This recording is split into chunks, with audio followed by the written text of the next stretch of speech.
Good morning mga lods. Biyahe na naman kami para sa panibagong araw, panibagong adventure na gagawin namin sa araw na ito. Tara, samahan nyo ulit kami at tuklasin natin ang panibagong spot ni Bro Arnie. At sana'y gabayan kami at bigyan kami ng biyaya sa araw na ito. Tara, let's go!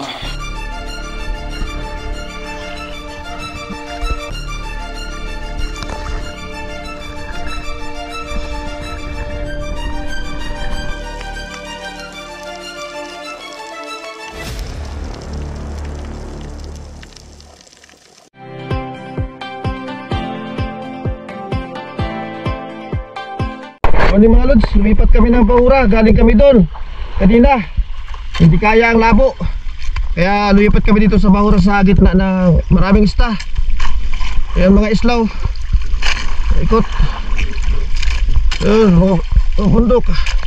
Dito kayo maghahunt at mahina ang karin ngayong araw, kaya maganda to sa mga espiro. Yan, sana ay maraming makuha. Tara mga bro, dive safe. Ayan, mga nasa kalagitnaan to pero malinaw, kaya panalo to. Tara, pisa na natin mga lods ang paghahunt ng isda dito sa bahurang ito. Load muna natin ng rubber para makatira kagad tayo kung halimbawa may magpakita kagad na isda. At ito na yung unang dive natin mga lods. At dahil nakapag warm up naman na tayo sa unang bahura na pinuntahan namin, kaya dito tuloy-tuloy na tayo. Binigyan naman ng isda sa bahurang ito mga lods. Hindi pa rin kami umuwing luhaan dahil 4 na king mac ang nadali namin sa maghapon. Kasama na yung huli nila Utol. Si Utol na Ariel, 11 kilos yung nadali niya na king mac. At yung sa akin naman ay nasa 7 kilos. Kaya panalo pa rin mga lods. Panoorin nyo lang hanggang dulo mga lods para makita nyo pa rin ang mga nakuha ko na isda. At ito na yung nauna mga lods. Isang tusk fish kung tawagin sa English. Tapos dito sa probinsya naman ay manlalamon ang tawag niyan dito. Hindi na nakagalaw mga lods. Ayos yung tama niya. Hindi po yan ang pinagbabawal na isda mga lods. Ang pinagbabawal ay ang maming kung tawagin. Pero hindi naman yan katulad nun. Kaya pwede natin kunin at napakasarap gataan yan mga lods.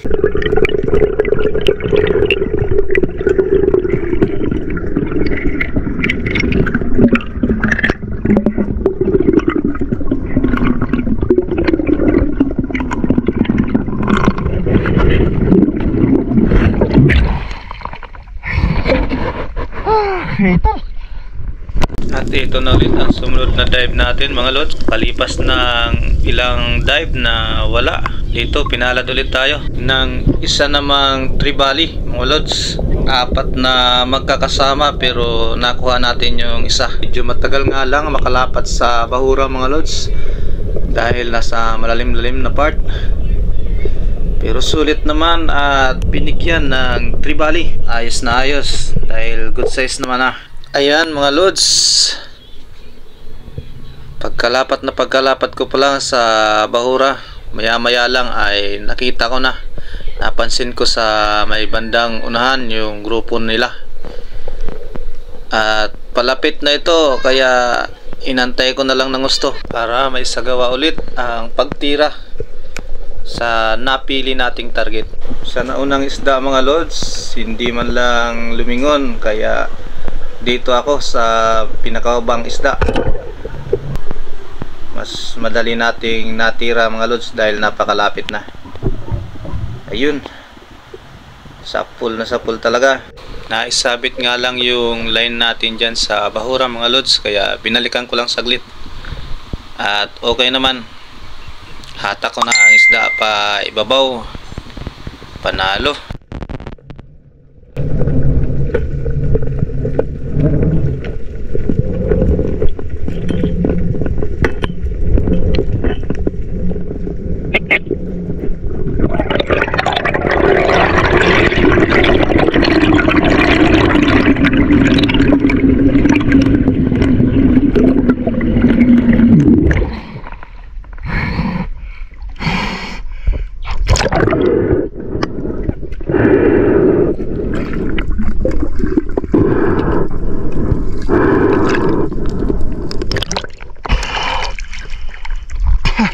ulam na to.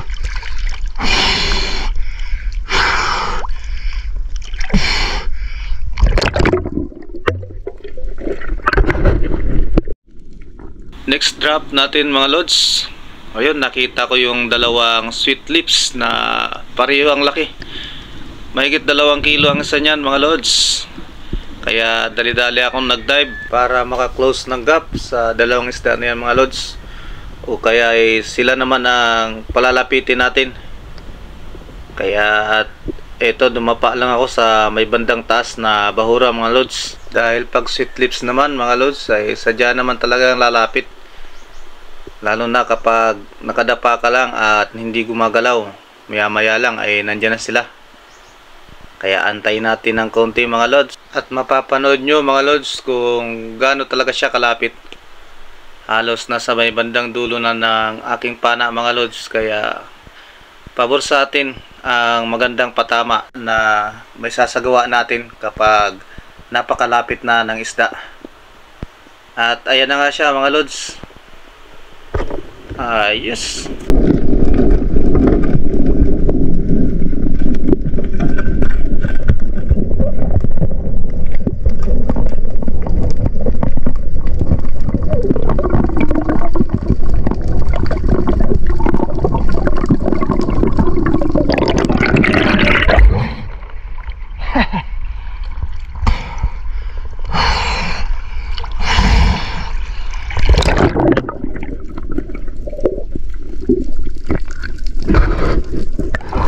At dito nga sa dive na ito mga lods ay medyo pinahirapan ako dito. Halos nakailang balik ako para mapalapit ko lang ang isda na to, pero sadyang mailap talaga. Kaya tumapat ako ng konti kung saan sila naroon para bulusok na lang diretso sa kanila. Pero hindi pa rin inabutan mga lods. Kaya diretso ako sa paglapat sa bahura mga lods, para antayin na lang lumapit. Malaki na yan mga lods. Ang pinakamalaki dyan, estimate ko nasa 9 kilos na. At yung isa naman siguro nasa 7 kilos. Hinayaan ko lang yung isang maliit-liit kasi target ko talaga yung pinakamalaki. Kaya kahit palapit na sana yung maliit-liit, hindi ko muna tinira mga lods. Doon ako sa malaki, pero nagkamali pa rin ako ng tansya mga lods. At ito na yung nangyari. Yun, tinira ko pero hindi nga tinagos mga lods. Dahil sa makapal na rin yung laman niya. Kapal yung katawan niya mga lods. Napakalaking sayang na yun mga lods. Mamaw na sana na mauri or tingarob dito sa amin sa Bicol kung tawagin. At pagkatapos nga ng kaunting pahinga mga lods, ito na naman yung sumunod natin na drop. At ito ang nangyari mga lods sa isang King Mac.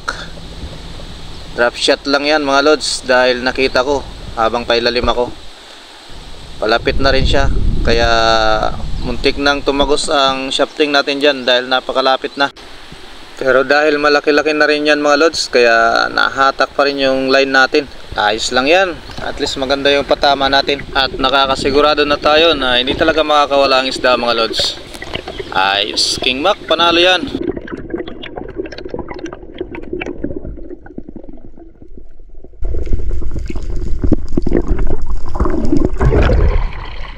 Ay, muntik na tagusin mga lods, malapit masyado.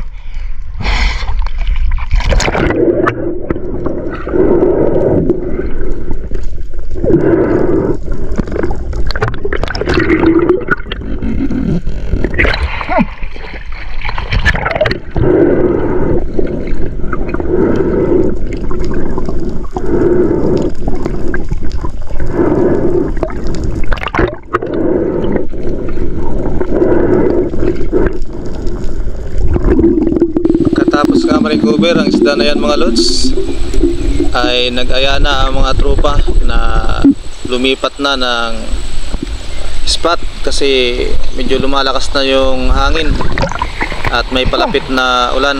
Lumipat kami sa mas malapit na lang na spot kung saan kami nanunuluyan na barangay, doon kala Bro Arnie. Laki-laki na. At ito na ulit yun mga lods, kung saan kami lumipat na bahura.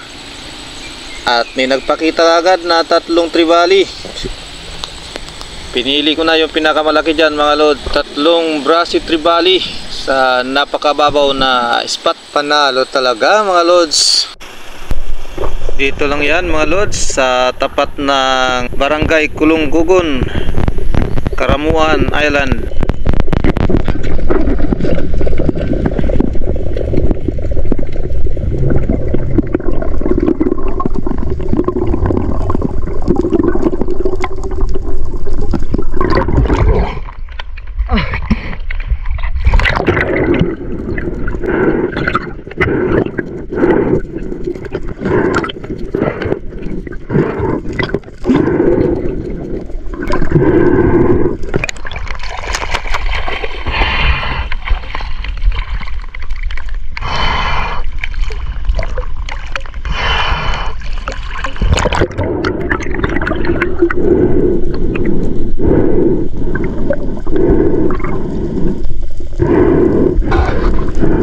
Ito na yung next drop natin mga lods, pagkatapos may tuhog ang Brasi tribali. Ang oras na yan mga lods ay nasa alas 4:30 na. Medyo malakas ang agos ng time na yan mga lods. Nakailang balik ako dyan at yan lang ang inahan ko, mga mangrove snapper. Kung titingnan mo sa ibabaw, mga 1 kilot kalahati lang. Pero kapag na-dive mo na at makita mo sa ilalim, ganyan sila kalalaki mga lods. Mahigit 5 kilo na yan yung pinakamalaki na natira ko mga lods. Panalo talaga. At isinabit naman niya sa bahura yan mga lods. Kaya nandyan si Utol to the rescue na rin, kasi napakalalim ng spot na yan mga lods. Maganda kasi ang formation ng bahura dyan mga lods, matataas na bato pero sadya talagang napakalalim, kaya drop shot lang ang ginawa ko para matira ang mangrove snapper na yan mga lods.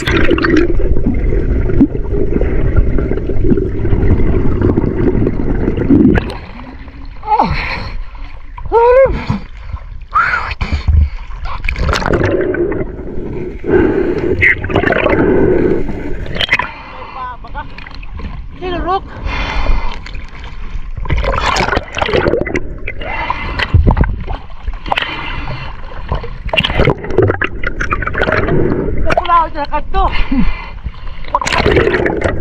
At ayun na nga, sabi ni Utol, mayroong napakalaking mangrove snapper na nandyan sa malalim talaga.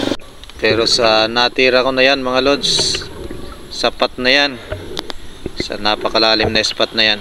Ayos, panalo sa red snapper mga lods.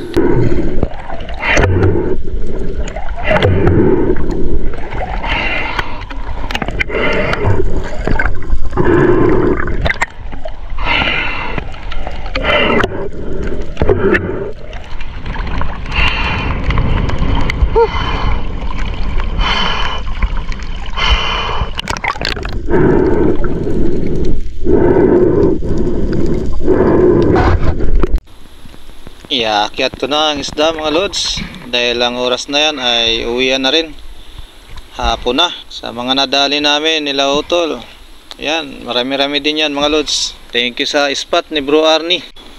Panalo sa 3 days na pagpunta namin sa lugar ni Bro Arnie. At dito na, pauwi na kami mga lods, biyahe na kami. Thank you na rin sa biyaya at paggabay sa aming mga espero. Ayos. Dito na kami. Nahirapan yung mga espiro, malabo at saka malakas yung halon.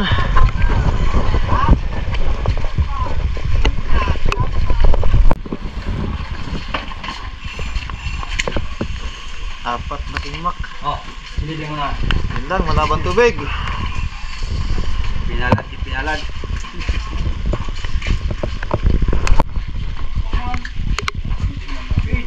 Hindi.